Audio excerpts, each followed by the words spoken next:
Sir ये जो एक आर्गूमेंट सर चलता है ना कि जे साडे ही वर्गे बंदे ने सारे, ठीक है, साड़ी मावोली भी का, साडा विरसा भी का, सर ये जो नैरेटिव सर इंडिया में पुल किया जाता है, sir what do we have in common with a society that is so brutal, not with us only, हमारे साथ ही सर वो उतना बर्बर नहीं है, वो अपने लोगों के साथ भी है, बलोचों के साथ, पश्तूनों के साथ। सर अभी वो स्वात में सर एक मस्जिद में मौलवी सर वो खुतबा दे रहे थे जुम्मे को, इसी जुम्मे को, और वो रो रहे थे अब खुतबे के दौरान, और कह रहे थे कि मैं तो चाहता हूँ कि हिंदुस्तान की फौज आए, जल्दी आए। और उन्होंने कहा कि ये ऐसा कोई घर नहीं है पूरे स्वात में जिस घर में एक बच्चा इन्होंने नहीं मारा हो, कोई ऐसा एक बच्चा नहीं है जिसके सर से उसके बाप का साया ना छीना हो, ठीक है, ऐसा कोई घर नहीं है जिनके घर में इन्होंने लूटपाट ना की हो। तो सर अगर आपके यहाँ सर जो उलमाए दीन है, ठीक है, जो क्लर्जी है, वो आपके बारे में ओपिनियन रखती है, लाल मस्जिद वाले ने जो बोला वो तो हम ठीक है छोड़ देते हैं एक बार साइड में, उन्होंने भी यही बोला कि भाई ठीक है, लेकिन सर स्वात के वैली में सर आप बन्नू में देख लीजिए, बाजौड़ में देख लीजिए, इन इलाकों में देख लीजिए सर, सारे जगह सर कोई मौलवी इनके साथ खड़ा नहीं है। ओनली द पंजाबी मौलानाज, सरकारी मौलानाज paid for by the ISI and ISPR, sir वो फतवे देते हैं इनके फेवर में, और कोई नहीं देता पूरे पाकिस्तान में। तो सर वो इतने ब्रूटल उनके साथ भी हैं। तो सर फिर ये जो है कि साड़ी वर्ग के बंदे ने सर, तो ये आर्गुमेंट सर कितना आप मानते हैं? देखिए 1947 से पहले एक मुल्क था, एक कौम थी, एक टाइप के हम लोग थे, और जो इंडियन सिविलाइजेशन है या इंडस वैली सिविलाइजेशन है वो 5000 साल पुरानी सभ्यता है। हम कहते हैं कि हम 5000 साल पुरानी सभ्यता के वंशज हैं।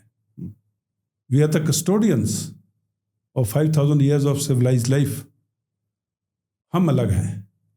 वो कहते हैं कि जब मुगल्स आए, उनके नाम भी देखिए ना, गोरी, शाहीन, गजनी, वो जो मुगल हैं वो इनको नहीं मान रहे अपना, सब प्रोटेस्ट कर चुके हैं अफगानिस्तानी गवर्नमेंट, ठीक है, वो नहीं इनको मान रहे क्योंकि ये कन्वर्टीज हैं मोस्ट ऑफ देम, लेकिन वो अपना इतिहास मुगलों से जोड़ना चाहते हैं। तो इसलिए कौम के अंदर एक प्रॉब्लम है। अभी मिलिट्री का ले लीजिए, मैं मिलिट्री अफसर हूँ, आपने मिलिट्री को बहुत अच्छे से कवर किया है। 15 अगस्त 1947 से पहले एक इंडियन आर्मी थी अंडर ब्रिटिश रूल। 15 अगस्त 1947 होता है, कुछ यूनिट्स इन लमसम, कुछ यूनिट के कुछ हिस्से पाकिस्तान में चले जाते हैं, कुछ इंडिया में आ जाते हैं। नो, 2 हिस्सों में डिवाइड होती है एक आर्मी, और एक आर्मी इधर देखिए हिंदुस्तान में डेमोक्रेसी के नीचे चल रही है, पूरा एकदम से लीगल के नीचे चल रही है, ह्यूमन राइट्स की वैल्यू करती है, और अपना डिसिप्लिन फोर्स है। और वही दूसरा हिस्सा जो पाकिस्तान में गया, कभी कू कर रही है, कभी वैसे बिना कू किए कंट्रोल कर रही है, कभी जो हुक्मरान उनको मरवा रही है, कभी टेररिज्म को बढ़ावा दे रही है, हाइब्रिड रिजिम। तो देखिए एक ही जगह से 2 बच्चे सेपरेटेड हुए और एक का हालत वो दूसरे का हालत, वो वही सोसाइटी में है। Any military is as good as the society it comes from. जब सोसाइटी में इतनी ब्रुटैलिटी है जिसमें आपने जिक्र किए, और जब वही सोसाइटी के लड़के मिलिट्री ज्वाइन करते हैं तो they come with the brutal mind of mindset. Kargil में देखिए, उन्होंने जो हमारे जवानों के साथ में जैसे उनकी बॉडीज़ को म्यूटिलेट किया, और हमारी आर्मी ने जब उनके जवान हमारी सरजमी पे मरे, हमने उनकी डेड बॉडीज वापस रिटर्न करने की ऑफ़र की, उन्होंने अपने सैनिकों को एक्सेप्ट नहीं किया। इंडियन आर्मी ने उनको डिसेंट बरियल दिया as per the religious rites. एक हमारी आर्मी सर नमाज जनाजा पढ़ाया उनको। हाँ बिल्कुल, नमाज जनाजा पढ़ा गया। कल जोशी साहब थे, अभी बाद में लेफ्टिनेंट जनरल बने, अभी किताब लिखी है हु डेयर्स विंस। तो अगर हम इतनी इज्जत के साथ में अपने दुश्मन को मानते हैं, और उन्होंने जो हमारे जवानों के साथ किया, तो ये दर्शाती है कि माँ बाप ने क्या तालीम दी, स्कूल में या मदरसे में क्या तालीम मिली, और आगे चल के सोसाइटी से क्या तालीम मिली। तो इसलिए ये बहुत ज़रूरी है समझना कि 2 सोसाइटी जो एक ही परिवार से बिछड़ी, वो अलग कैसे हुई।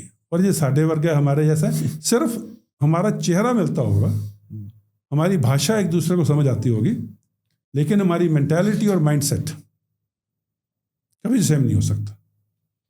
देखिए सिख गुरुओं को जिस तरह से मुगलों ने जान से ख़त्म किया है, उनको तसीहे दे दे के बच्चों को दीवार में चिनवा दिया है, तो कैसे कह सकते हैं कि हम एक जैसे हैं?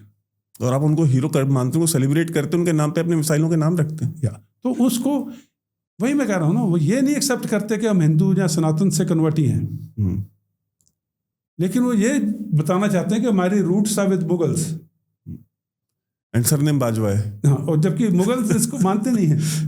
तो ये चीज़ जो है, ये एक स्टडी का सब्जेक्ट है, लेकिन यही चीज़ पाकिस्तान को एकदम से नीचे लिए जा रही है। थैंक यू सो मच दोस्तों, आपने अभी तक ये क्लिप देखी, लेकिन अगर आप पूरी वीडियो देखना चाहते हैं तो उसकी डिटेल्स डिस्क्रिप्शन बॉक्स में भी है और पिन कमेंट में भी है, और आपके स्क्रीन पे भी फ्लैश करेगी। बहुत बहुत धन्यवाद।